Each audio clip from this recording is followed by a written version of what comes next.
सिंध में पानी की खोट 60 सैकड़ों ताईं पहुती है। ख़दशो ज़ाहिर कयो पियो वञे त जेकॾहिं सिंधु दरिया में पानी छोड़ न थियो त सूरत हाल बद खां बदतर थी सघे थी।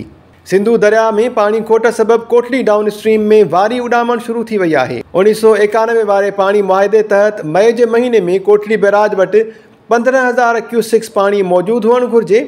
हिन वक़्तु कोटली बैराज में रुगो 200 क्यूसिक्स पानी छॾियो पियो वञे। हैदराबाद, ठट्टो, सिजावल ऐं बदीन समेत मुख़्तलिफ़ इलाइक़नि में बीठल फसलनि ऐं कपह खे कापारी धकु लॻण जो ख़दशो आहे। सांघड़ में पाणीअ जी खोट 50 खां 60 सैकड़ो ऐं पुछड़ीअ जी शाख़ुनि में खोट 80 सैकड़ो ताईं वञी पहुती आहे।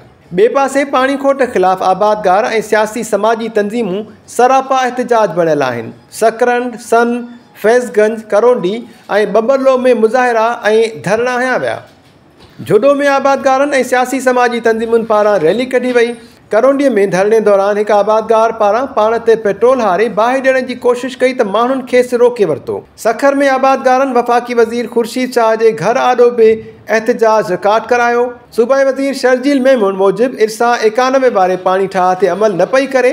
सिंध में रुगो फसलुनि लाइ ई न पर पीअण वारे पाणीअ जी बि खोट आहे। असां रुगो ख़त लिखी माठ न करे वेहंदासीं, सिंध जे हिसे जो पाणी वठी रहंदासीं। ॿिए पासे सिंध जो इज्तिमाही शऊर सोशल मीडिया ते बि पाणी खोट जो मसइलो भरपूर अंदाज़ में उथारे रहियो आहे।